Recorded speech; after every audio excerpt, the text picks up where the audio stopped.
Hi. Okay, so we were, sorry, I just had a snack. We were right here, the DRMC, yeah? Well, now we're dealing with the reign of terror.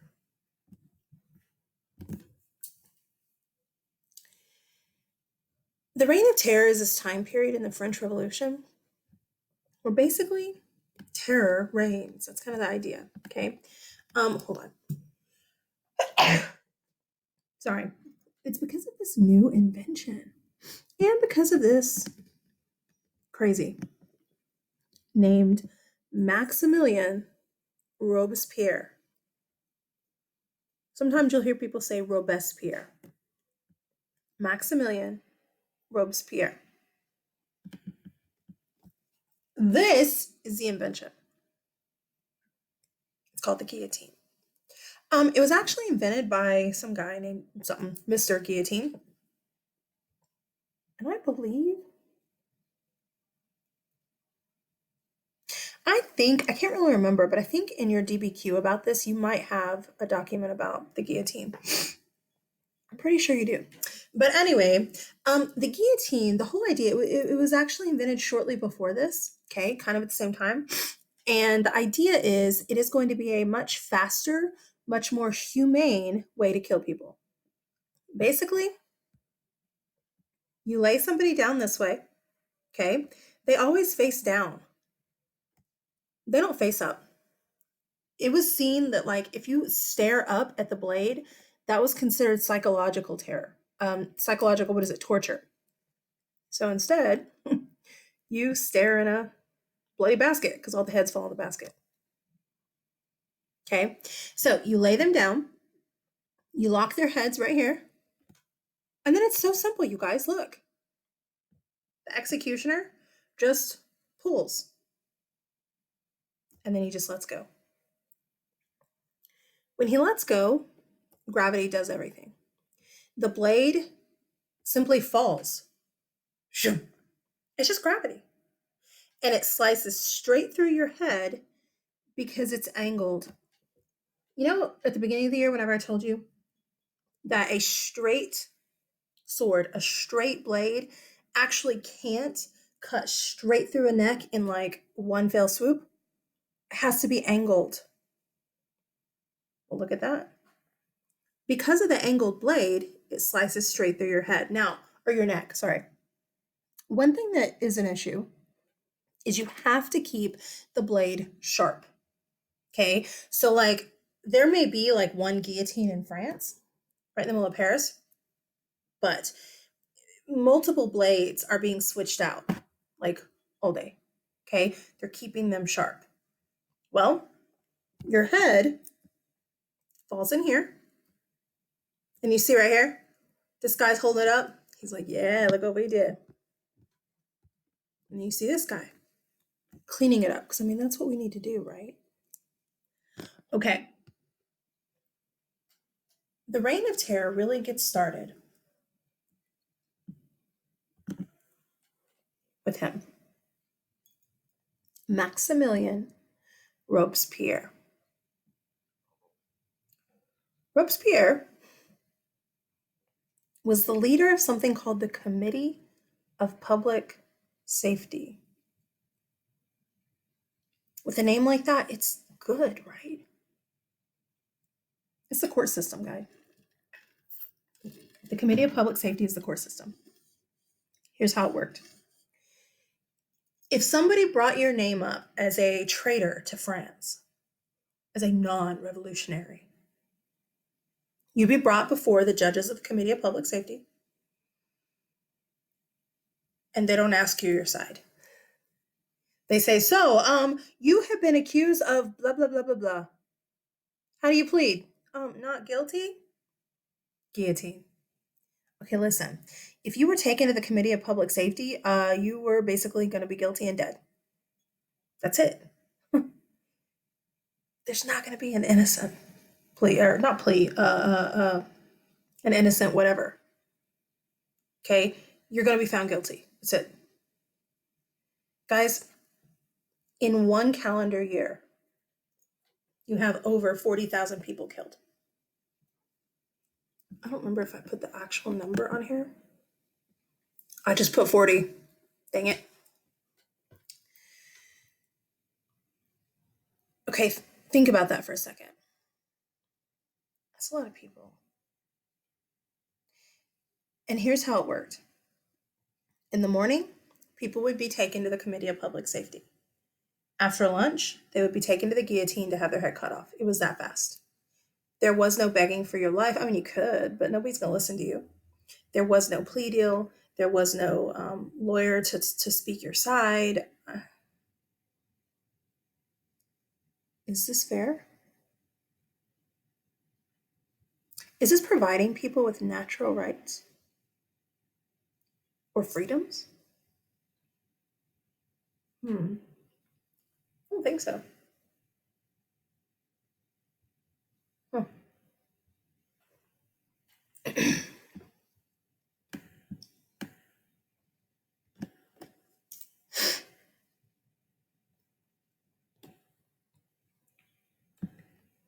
The sans-culottes are getting real vocal. They want the king gone. It's now that we start having people running around chanting, "Kill the king." Okay? Up to this point, we haven't had that. In fact, the government that was created includes the king. But the sans-culottes, nope, get rid of them.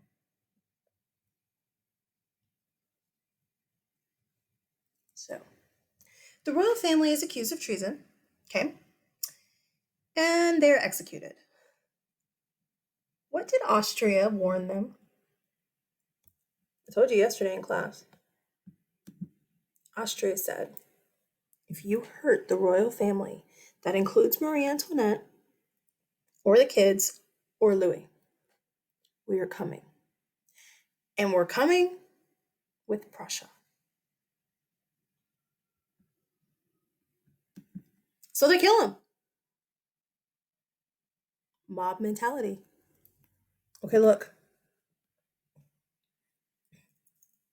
This right here is the execution. The painting is called The Execution of Louis.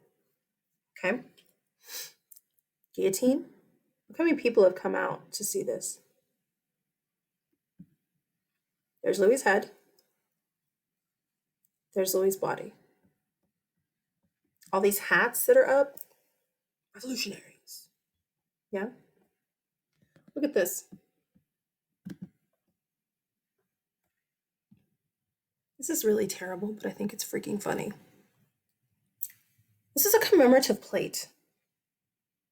I know this is in your DBQ. People are going to actually start painting these and selling these as a revolutionary keepsake. The execution of Louis Capet, last name, January 21st, 1793. You have Louis's head, Louis's body, and all this blood dripping. See, the demon side of me wants one of these plates just so that I can put my french fries here and the ketchup here. I know I'm terrible. But they're selling these plates. Okay, Louis the 16th gets his head chopped off for treason. Okay? And then his kids get their heads chopped off. Yep. Why the kids? I've told y'all in the past, if you don't get rid of the whole royal family, those kids have a claim, a future claim to the throne. If you don't get rid of the kids, they can come back and legally they have a claim. You gotta get rid of the kids. Marie Antoinette is made to watch all of her children get their heads chopped off before hers is chopped off. Ouch. And then the Reign of Terror officially begins. Who's in charge? Well, the DRMC says you have the Legislative Assembly plus a king. Yeah, we just killed our king. Hold up. Wait a minute. Isn't that treason? Didn't the English just prove 100 years ago or whatever, that you can't do that? Yeah. Who's in charge? Because the legislative assembly made of all bourgeoisie is like, I ain't in charge. I'm not in charge either. Mm-mm. They see the sans-culotte getting a little crazy, and they know Robespierre is crazy. Not crazy like crazy, but like power crazy. Okay, I was gonna say bloodthirsty. It's just blood is all that came out. Robespierre being in charge of the Committee of Public Safety for this year, 1793 to 1794. Basically, it's like he's in charge. Okay, he isn't really in charge, but it's kind of like he is. Whatever he says goes. He gets rid of the church completely. Christianity is not allowed in France. We all now worship the spirit of France. What the crap is that? Uh, Clergy is going to go straight to the guillotine. Anybody who refuses to renounce Jesus and um, like who refuses to, what does it say, that they're not a Christian, guillotine. He gets rid of names that remind people of the ancien regime, of the ancient time, the monarchy. Getting rid of names like, I've had students, a student with the last name of Nobles. Yeah, that's got to go. I've had students with the last name King. Yeah, that's got to go. If you don't change your name, dead. Girls, I always have girls in the class that are like, why didn't they just change their name? It's a big deal. To us, we always know that whenever we get married, our name's going to change. So I think to us, that's not that big of a deal.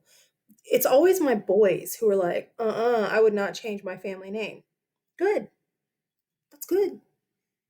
But that's happening here too. If your last name is Castle or Knight or anything that reminds people of the ancien regime, the way it used to be, noble families, you better change your last name. That last name better get changed. Any noble family, because we don't want reminders. If not, guillotine, you're an enemy of France. Um, I'm not making these up. Okay, these are real reasons. I have, I'm not at my house, but I have documents of these at home when I was in my French Revolution class. These are real reasons that Robespierre sent people to the guillotine. Are you ready? There were revolutionaries who went into a tavern, a bar, and they were sold sour wine. The horror. Well, if you're selling revolutionary sour wine, you must be anti revolutionary. Check out this one. Kid you not making this up. There was a man who cut a tree down on his own land.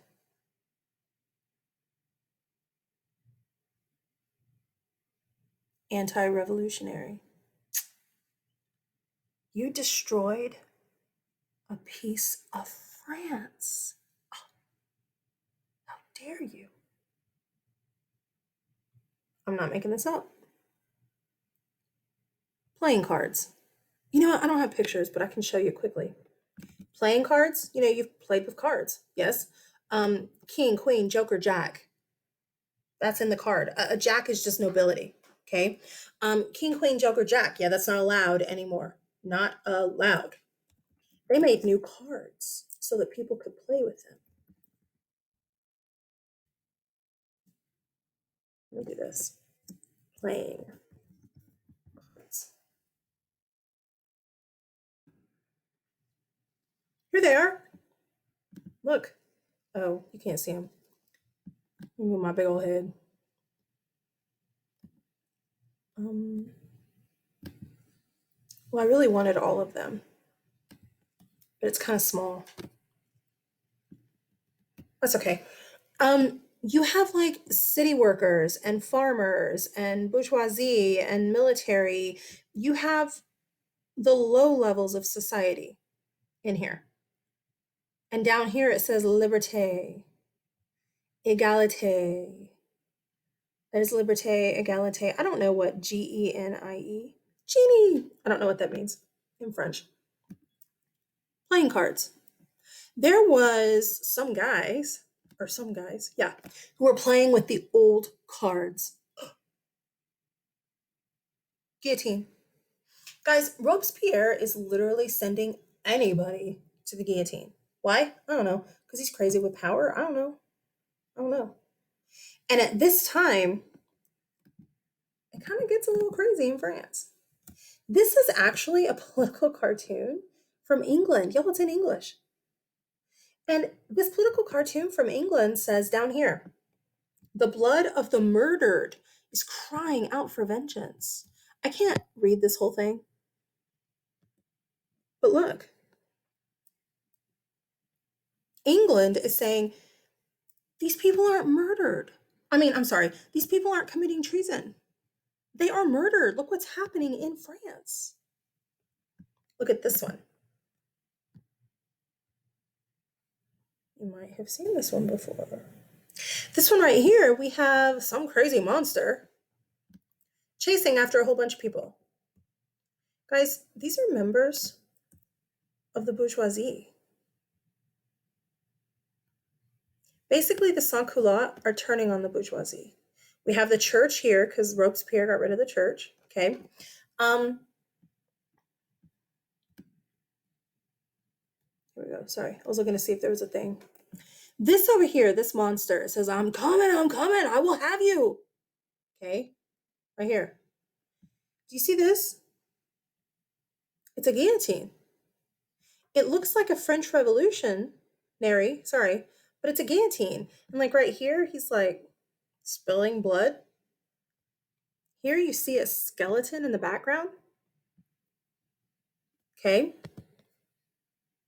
This is my favorite. This is showing you the revolutionaries. It's not French, guys, it's English.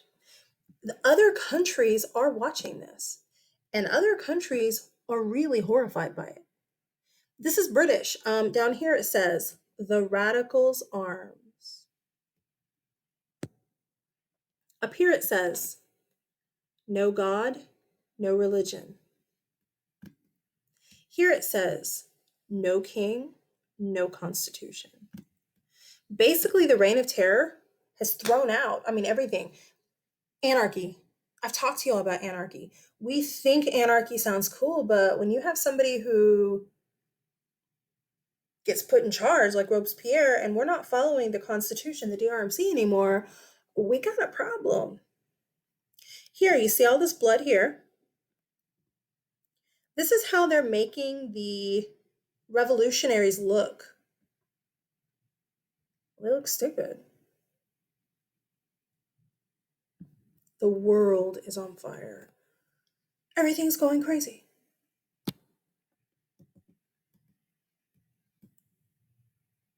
And I want you to notice this.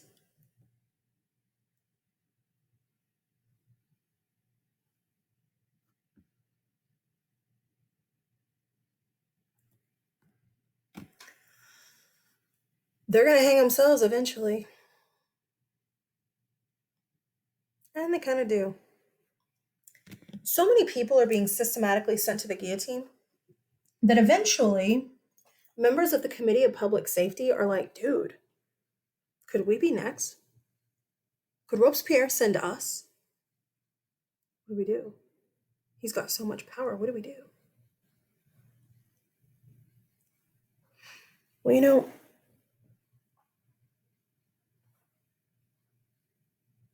after the king was killed, there's no king.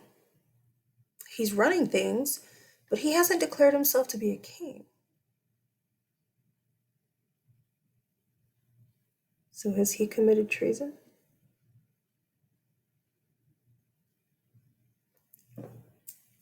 Robespierre is arrested And I love this painting. Shoved in the guillotine. I don't know if he really was shoved in the guillotine. I don't know if he fought back. I don't know. The painting definitely makes him look like he's being shoved in. He doesn't want to go. But Robespierre himself loses his head on his favorite little baby. And that's the end of the Reign of Terror. We create a new government. It's called the Directory. The Directory is made up of a group of directors. They're all going to work together because that's going to work well.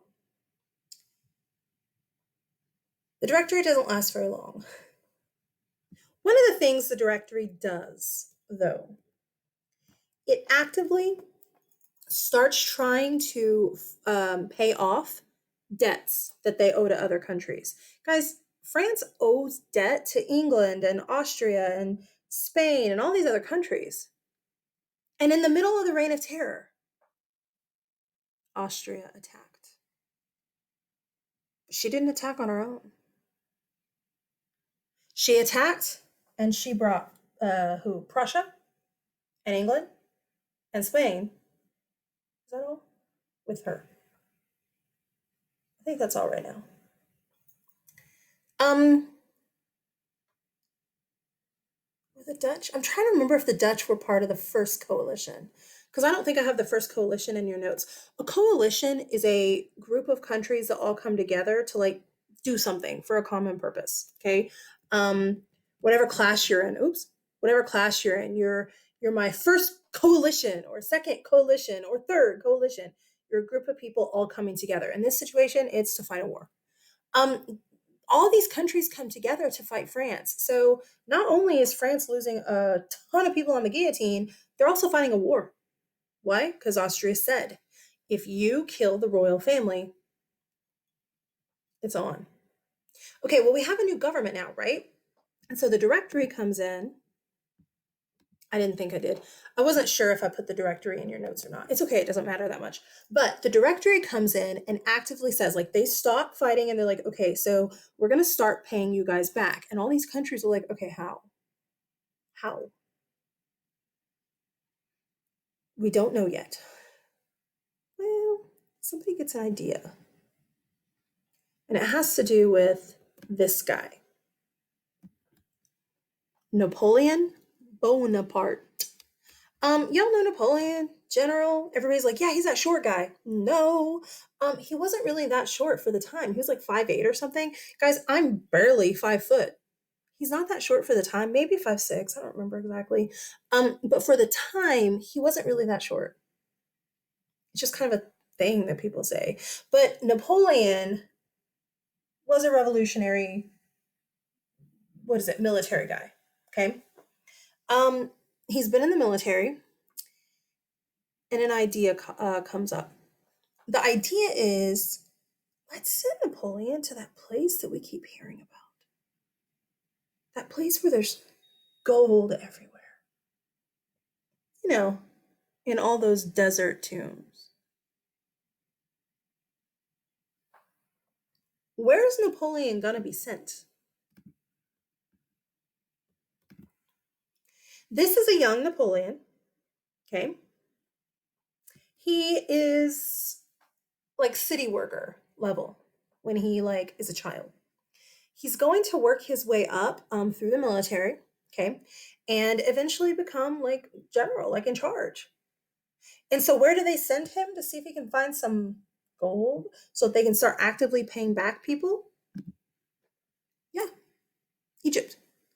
Okay, by this time, Egypt is not the great, wonderful thing that it used to be. It's not powerful, it's just there. And most Egyptians didn't really care about their awesome whatever, their historical stuff. Um, Napoleon and his men, they go to Egypt and they start looking for gold. And y'all, this just kills me. They dynamite tombs so that they can get in. They just kind of throw the mummies around. Those are people. They just kind of throw them around and like steal their stuff, their necklaces and stuff. This is a painting, just a painting. It's probably not accurate, but this is a painting of what it might have looked like when Napoleon saw the Sphinx for the first time. We do know that the Sphinx was all covered in sand when Napoleon got there. They dug him out. This I say him. They dug the Sphinx out so that he, has his whole paws under there. But we do know that it was covered in sand from like 2,000 years or whatever. People always say, yeah, Napoleon's men, they like shot off his nose with a cannon. No, they didn't. It was weathered off. It's just erosion. Sometimes the exciting conspiracy story just isn't accurate. The nose just came off with erosion, normal, natural erosion. Okay. But Napoleon does get quite a bit of gold from the Egypt. And then he goes back to France and they do start paying their debts. And then Napoleon decides this directory's gotta go. I've told you a million times. Dang, why won't anybody listen to me? Man, you gotta be so careful who your generals are. Your generals control the military, not the king. You're like, yeah, they do. No, they don't. Most military men are going to be much more loyal to their general. So if the general is like, wait, listen to the king, the military is going to do what the general says. Napoleon decides to take over the government. Again, guys, how many governments have we had? We started with Louis XVI's government. Then we went to the Legislative Assembly government under the DRMC. Then we killed Louis and we went to the Reign of Terror government, which was, who's in charge? And then we went to the Directory. Now we have Napoleon's weird little thing. But Napoleon's going to do another weird little thing. Is France stable at this point? No.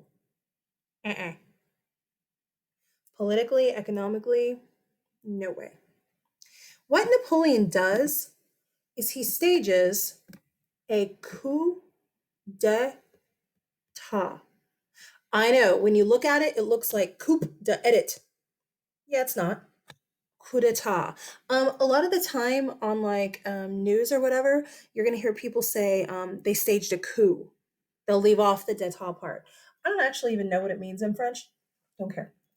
But a coup d'etat is a little bit different from a revolution because a coup d'etat occurs when somebody who's already in the government takes over the government. Napoleon, as the general, is part of the government. Okay? The idea of a coup d'etat is it's very fast. It's very sudden. Nobody sees it coming. Everybody stands there and goes, Napoleon, why? Okay? Nobody realizes it's coming, and it's somebody who's inside of the government who does it.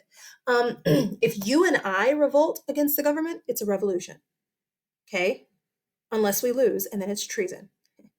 But if somebody inside the government, if I don't know, Nancy Pelosi decides to kill everybody and take over, that's not a revolution. That's a coup d'etat.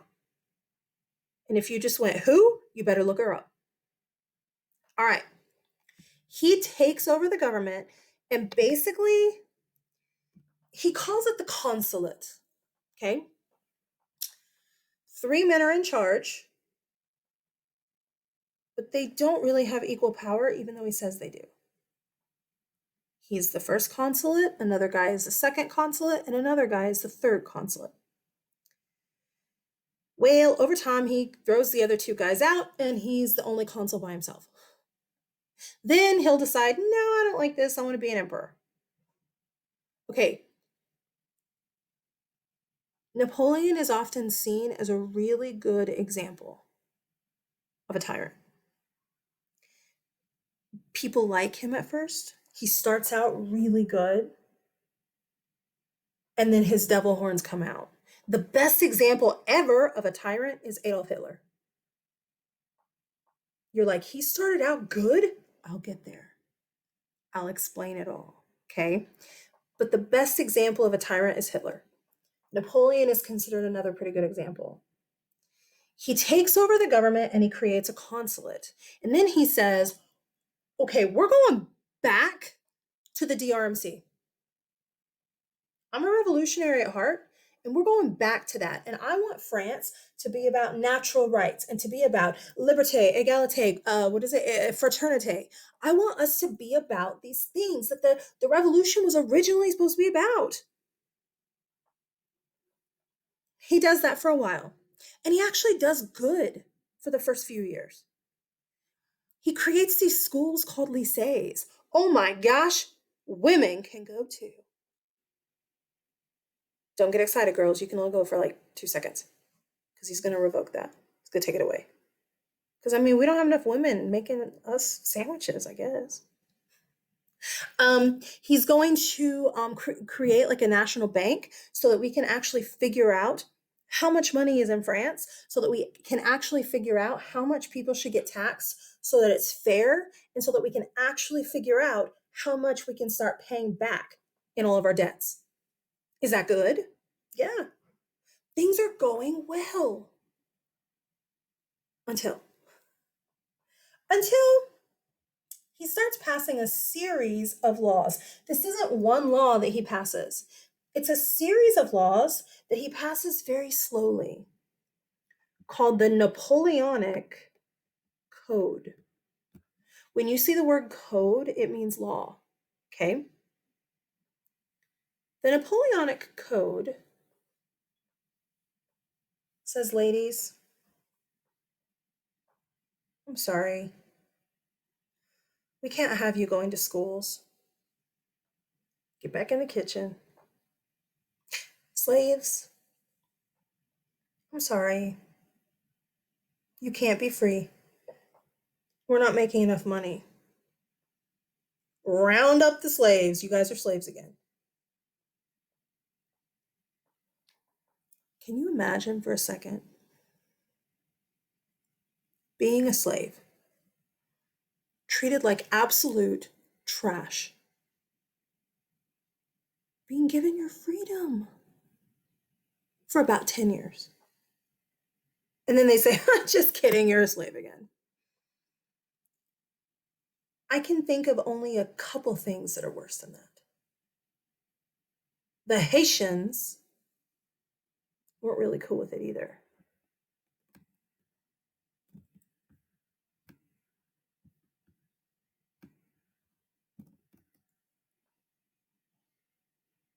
That's terrible. You give them a taste of freedom and then you round them back up? The Napoleonic Code, where is it? Here it is. The Napoleonic Code is passed slowly. Because if he had passed all of these laws at once, everybody would have went, whoa, why are you taking our rights away? But see, since he did it slowly, nobody really noticed. I mean, obviously the women noticed, the slaves noticed. I mean, of course, but most people didn't freak out and notice. Guys, Adolf Hitler's going to do the exact same thing. My brain just died. With the Nuremberg laws, that's it.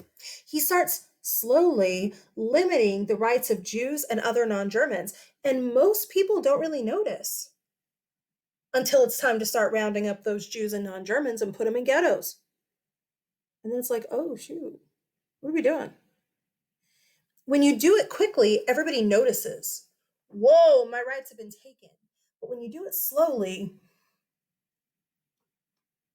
people don't really notice. All of a sudden, out of nowhere, Napoleon decides, this consulate's gotta go. And he changes his government to an empire. Okay, what the heck? Doesn't something come before emperor? Like, I don't know, king. Napoleon totally bypasses crowning himself king and he crowns himself empire. I'm sorry, emperor. Look at him. Now his double horns are starting to come out. Of course, I guess they already came out with the Napoleonic Code. Guys, my brain just died. Oh, yeah. The French Revolution started out with a king wanting to get rid of a king. I'm sorry, wanting to create a government that was more democratic, more equal, more fair.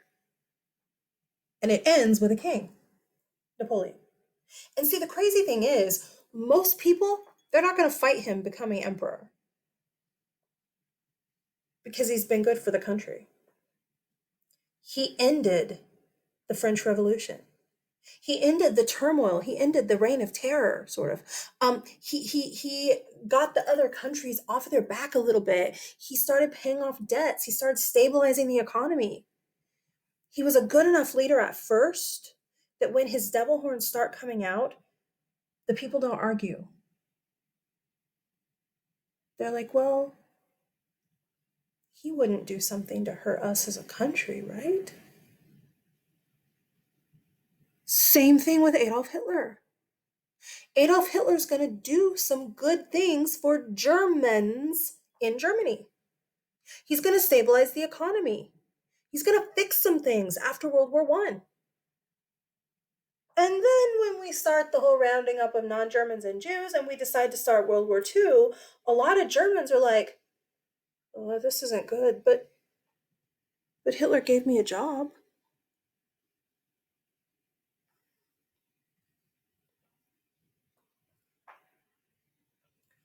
Tyrants start out good. They get you to support them. They get your backing. They get your trust. And then when those devil horns come out and they start being bad and doing things that really shouldn't be doing, you're either too afraid or you're too trusting of them to make them stop. Napoleon wants to start taking over things. Here's some political cartoons from the time. Well, I think these are a little bit later. You're looking at Napoleon. And look, we're carving up a cake of the world. Up here it says, the plum pudding is in danger. We don't really eat plum pudding in America. Just think of it like this. The chocolate cake is in danger. If you look at it, it's the globe. And this right here says Europe. Napoleon wants it. Here's another picture, another political cartoon. Here's Napoleon. Okay, this is like his governess or, I don't know, nanny or whatever you want to call it. And it says down here, crying for a new toy. The nanny says, well, child, you shall have it, but I don't think you'll be a bit better for it, nor quieter when you've got it. And little baby Napoleon says, I will have it, I will, or else I'll cry. Give me the crown. And if you look at what Napoleon has in the background, he's like a little baby. He has a whole bunch of new toys. Yeah. He has his little crib, his little bassinet. He has his little potty so he can go to the bathroom. Yes, that's what that is. These are political cartoons making fun of him. And what's crazy is we fund his wars. Yes, we. Not you and me, duh. America. Oh, I can't make this picture bigger. Well, sorry. You should already know this. You may not have realized it was Napoleon Bonaparte that did it, but you should know the Louisiana Purchase. All of this land here in brown, it's Louisiana. It's named for King Louis. Louisiana, land of Louis. Okay.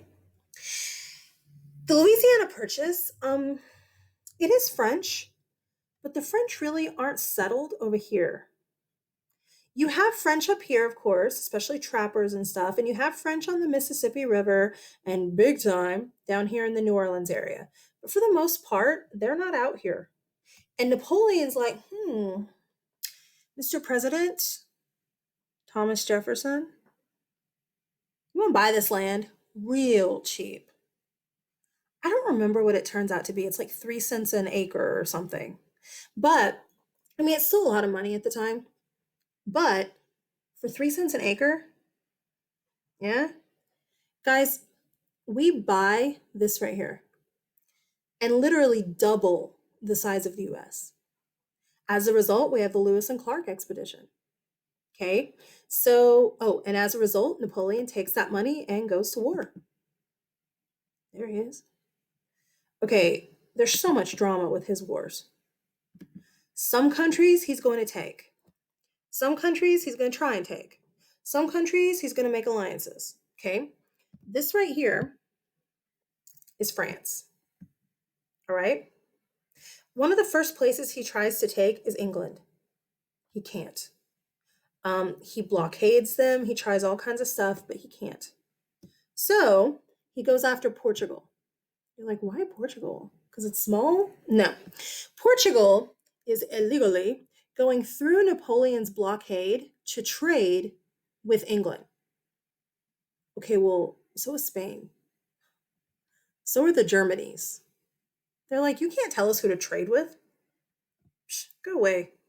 He chooses to go to war with Portugal because, yeah, he's kind of like, okay, they're the smallest. Let's get them first. However, and oh my gosh, this is huge. Listen, listen, listen. Are you ready? There's two ways that he can get to Portugal from France.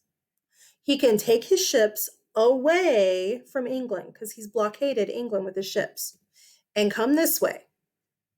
Or he can take his military through Spain. Listen, this matters for World War I and World War II, and just to make you a better person, because it still is in effect. Today, 2020, you can not march through one country to get to another country without that country's permission. You have to ask Spain, hey, can we go attack your little brother Portugal? You have to ask them. Guys, there are rules in warfare, and kids always are like, that's weird. It's the way it's always been. There's rules. You cannot march through one country. Germany's going to do that in World War I. They're going to march through this up here, Belgium and well, not really the Netherlands, Belgium especially, to get to France. And all Hades breaks loose. You can't do that. When we went to war with Afghanistan, Afghanistan is a landlocked country. There's countries all around. We had to ask permission to be able to go over their space, their airspace and their land to get to Afghanistan. Some countries said no. Obviously, somebody said yes. I don't know who, but somebody did. You have to ask. What if you don't?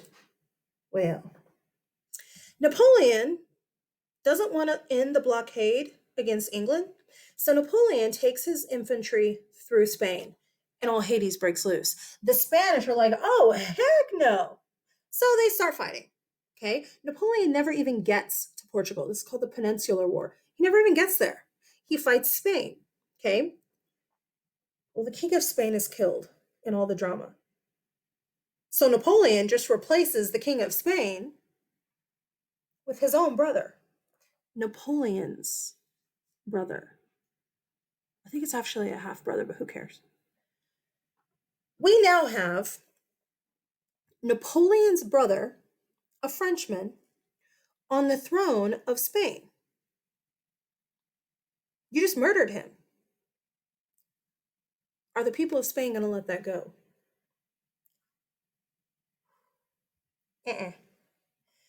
Technically, because Napoleon put his brother on the throne, he owns Spain. Does he ever really own it? No. On a map, yes. But it's going to be constant fighting the entire time, the whole time. There's not a moment peace. He will eventually come up and take over parts of Italy. What is that? Netherlands.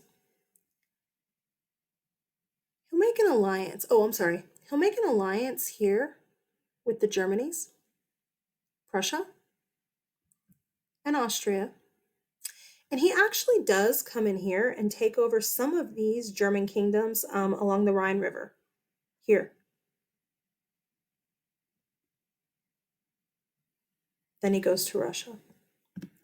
He wants to take over Russia. Yeah, he can't do that. Guys, Russia's too big. Can a country with this population take over a country with this plus population? No. Technically, all you have to do is kill the king, okay? And you technically won. But what's going to end up killing Napoleon is actually the winter. They aren't prepared. Look how much farther north St. Petersburg is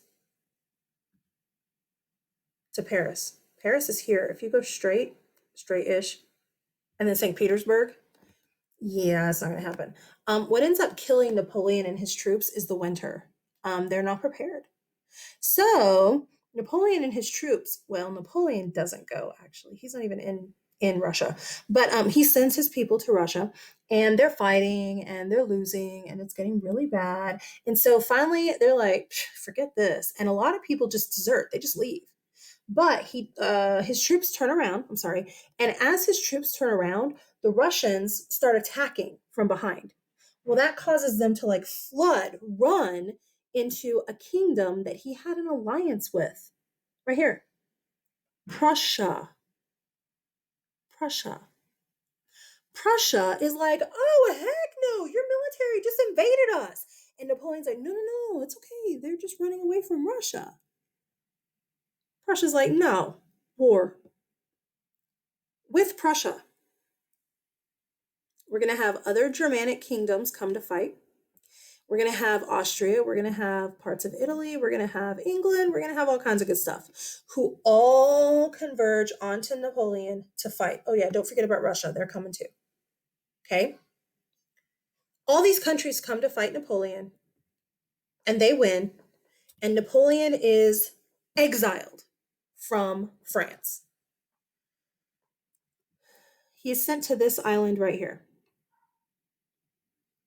Corsica. That's his, like, where he's sent for exile. Look how close it is to France. Seriously, Prussia? Napoleon comes back. He builds himself a little army of people on Prussia, only a couple hundred or whatever. He comes back, he goes to Paris, he gets the crown, and declares himself emperor. And the Fourth Coalition's like, oh, son of a biscuit.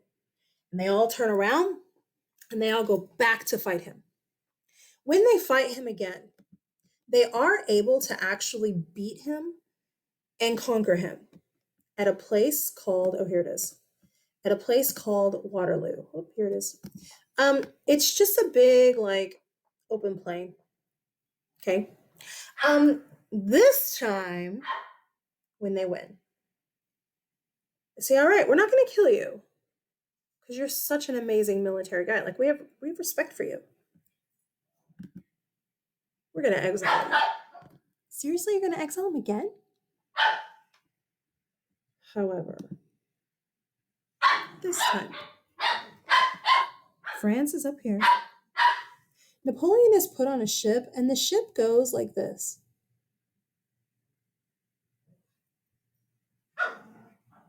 The ship is not sent from France. Actually, it goes from England, but who cares? Straight to St. Helena. They don't want Napoleon to know where he is, so they're doing this to try and throw him off balance. So he has no idea where he is. And it works. They send him to this little island down here, St. Helena. I think it's actually a little bit closer to Brazil than it shows in this picture, but that's okay. Yeah, he's going to die there. He dies of, some people think, stomach, what is it? Stomach cancer. Some people think poisoning. Whatever, take your pick. But he will die on St. Helena, and that's the end of Napoleon. That's it. Except what now? We got to talk about what now. Before we talk about what now, though, I'm going to deal with a couple other revolutions. And that's where we'll start. Right here, tomorrow in class.